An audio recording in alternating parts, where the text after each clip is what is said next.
All right, so today we're going to be looking at the Khalistan movement. Okay. And you've given us a really interesting mix of sources for this deep dive. Yeah. We've got some in-depth research papers, we've got articles. Right. So it seems like you're really trying to get to the bottom of this. Yeah, definitely. I mean, it's a fascinating movement.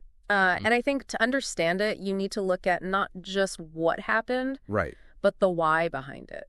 Yeah, the why is always the most interesting part, isn't it? Absolutely. And we're going to be exploring that from multiple perspectives. Okay. Looking at how the movement came to be, how it declined eventually. Right. And the impact that it's had both on the Sikh community and on India as a whole.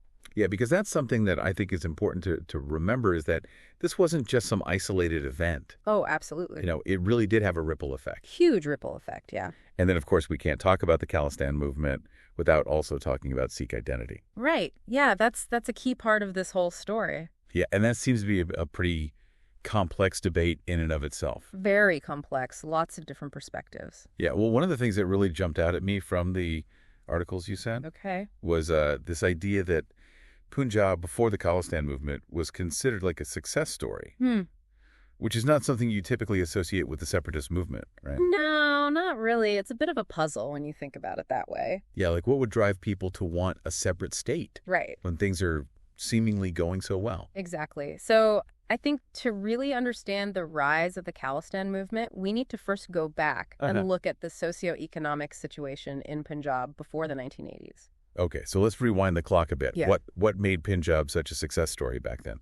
One of the biggest factors was its economic prosperity. Punjab actually had a very high per capita income. Really? Compared to other Indian states at the time. Wow.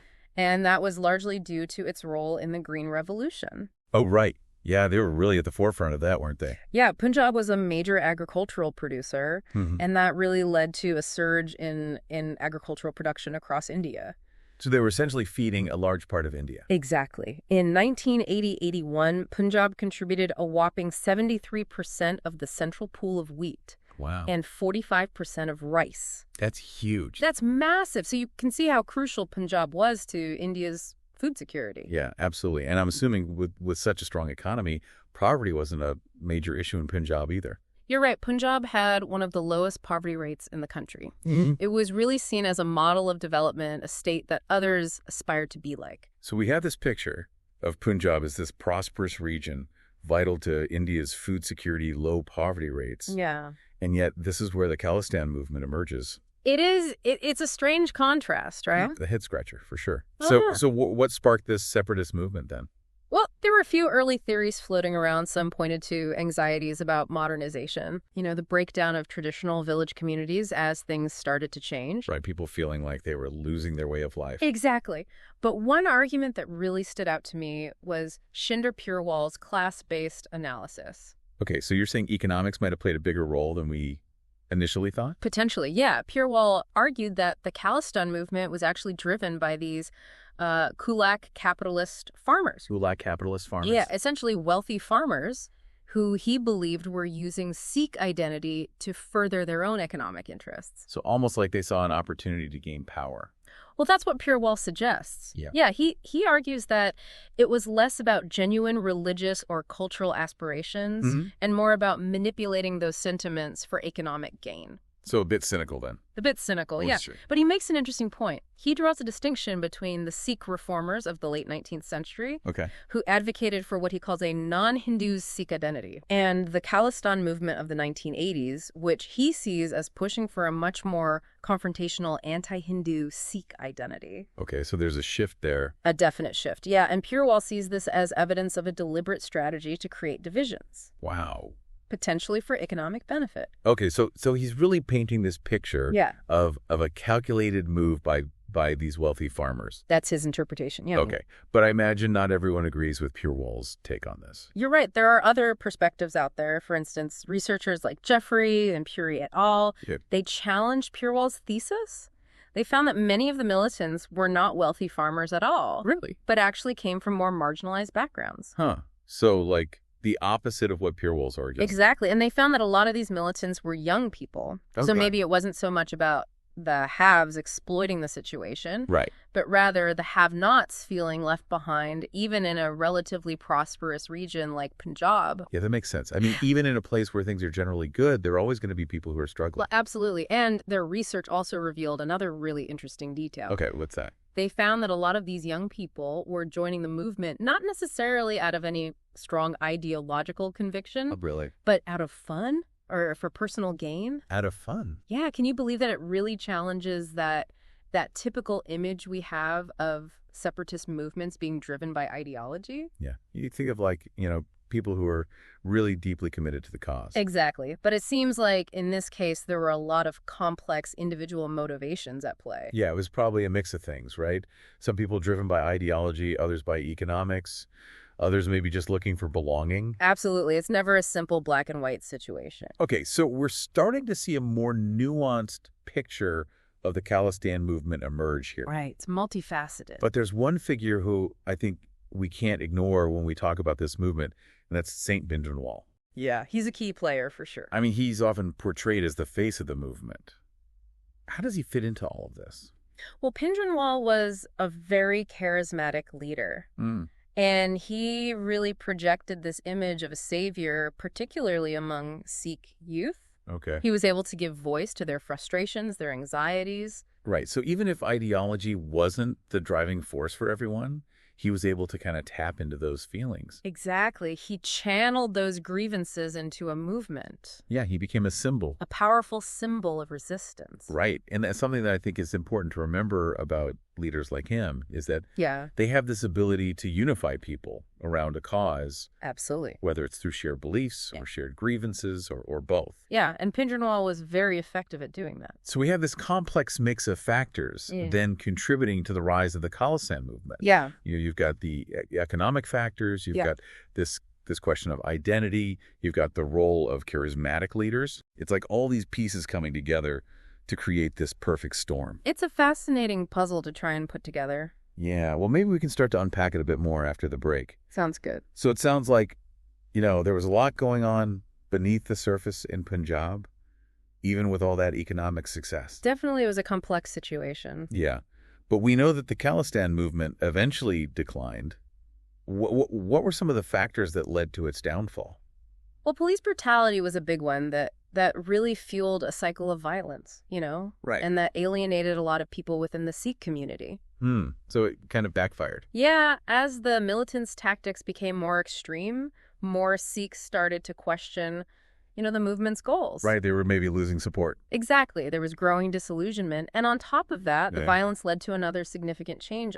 A lot of Hindus started migrating out of the affected areas. Oh, wow, because they were afraid. Yeah, fearing for their safety. And that actually resulted in greater religious homogeneity in some villages. So it's like the violence intended to create a separate Sikh state ended up changing the demographics. Yeah, it's a tragic irony. The very thing they were fighting for, in a way, led to its own undoing. Wow. So the movement was facing pressure from the state, but also from within the Sikh community itself. Exactly. It was a complex interplay of factors. And speaking of complexity, we can't really avoid the whole question of Sikh identity, which seems to be at the heart of all of this. Right. That's a big one. Was this a fight for a separate religion, a separate nation, or something else entirely? That's a question that's been debated for a long time. Is Sikhism a distinct religion or a nation?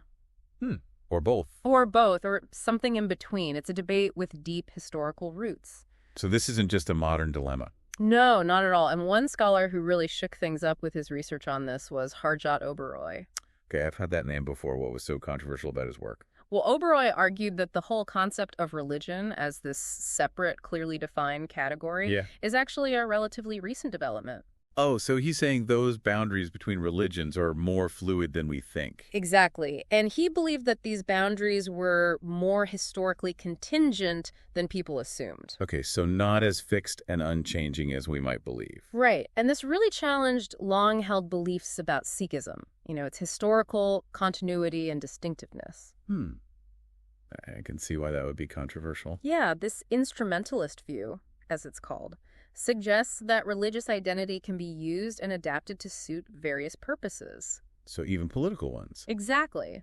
Which is relevant when you think about the context of the Khalistan movement. Right, it makes you question the motivations behind the movement itself. Absolutely. And of course, not everyone agreed with Oberoi's ideas. Yeah, I bet there were some strong reactions. Oh, yeah. Another scholar, Gurupal Singh, offered a different perspective.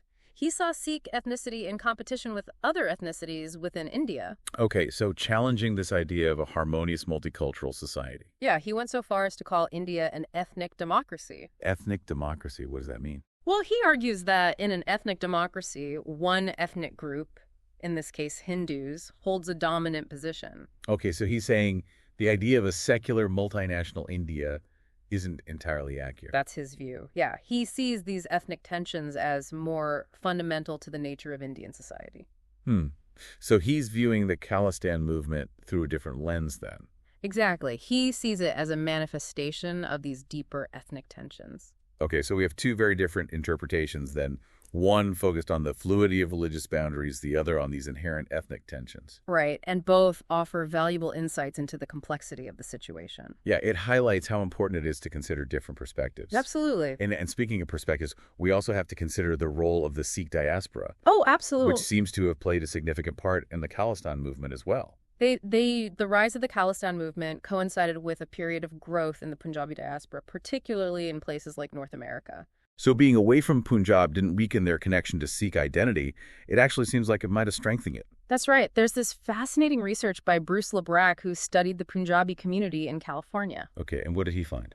Well, he found that there was a shift from a shared Punjabi identity to a more exclusively Sikh identity among this community. So events back in Punjab actually galvanized this sense of solidarity among Sikhs living abroad. Exactly. They were watching these events unfold from afar, and it really solidified their sense of shared identity. Wow. So even though the Khalistan movement was rooted in Punjab, it had this profound impact on Sikhs all over the world. Absolutely. It shows how events in one part of the world can reverberate across the globe, shaping identities and communities far beyond the immediate location. It's like a ripple effect. Exactly. Well, it seems like we've covered a lot of ground here. You know, we talked about the economic success of pre-1980s Punjab, the rise and fall of the Khalistan movement, the debates around Sikh identity, and even the global impact on the diaspora. It's a lot to take in. Yeah, it is. But what are some of the key takeaways from all of this?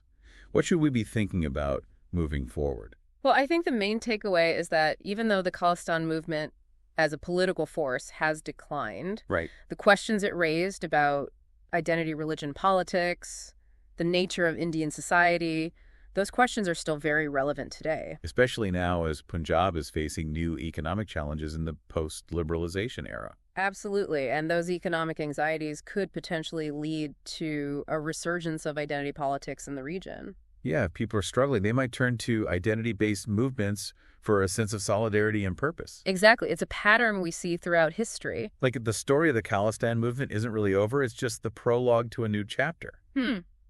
Interesting way to put it. One where the forces of globalization and economic change are intersecting with this enduring power of identity.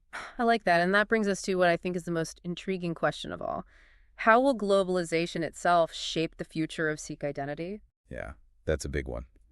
We've zoomed out from this specific movement now, and we're looking at the bigger picture of how identity evolves in a rapidly changing world. It's fascinating to think about. What are your thoughts on that?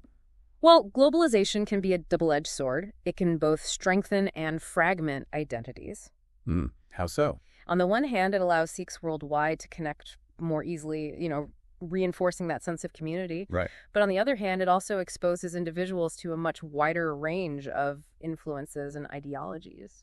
So it could lead to a diversification of traditional beliefs and practices? Exactly. It's a push and pull between unity and fragmentation. And I imagine technology plays a huge role in this as well. Oh, absolutely. Social media, instant communication, online platforms, all of these have created new spaces for Sikhs to connect, debate, and redefine what it means to be Sikh in the 21st century. Right. And this reminds me of that idea of a deterritorialized identity that we came across in one of the articles. Yeah, the idea that identity is no longer bound by physical geography. Exactly.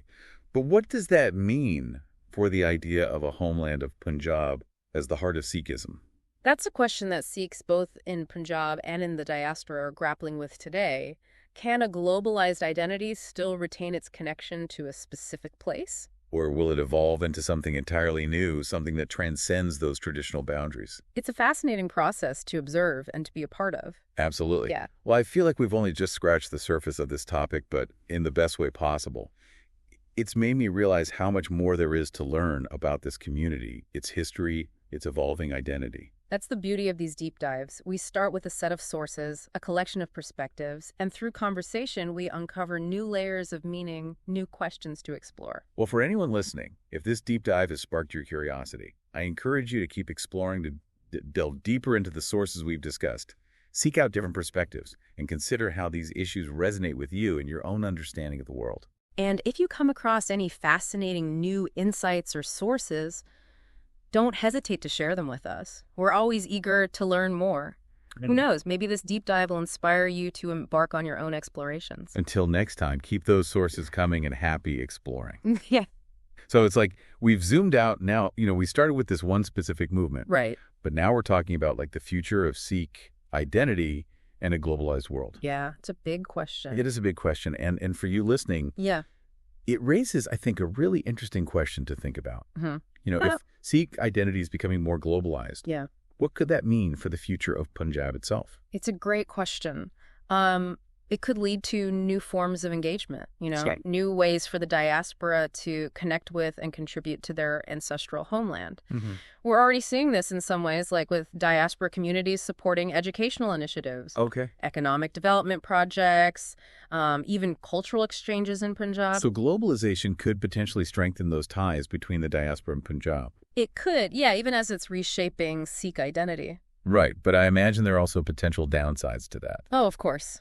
I mean, anytime you have greater interaction, it can lead to greater understanding, but also, new tensions. Right. Just like any relationship. Exactly. For example, as the diaspora engages more with Punjab, there might be differing visions about, the direction of social or religious change. Right. Different ideas about how things should be. Exactly. And how change should happen. Yeah. So it's a complex dynamic. It is. It's something that Sikhs will continue to grapple with. Yeah.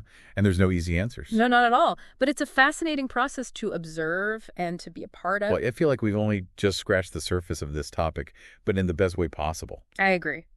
It's really made me realize how much more there is to learn. Yeah. About this community, its history, its evolving identity. Well, that's the beauty of these deep dives, know? We start with a set of sources, a collection of perspectives, and through our conversation, we uncover new layers of meaning, new questions to explore. Absolutely. Well, for anyone listening, if this deep dive has sparked your curiosity, keep exploring. Yes, please do.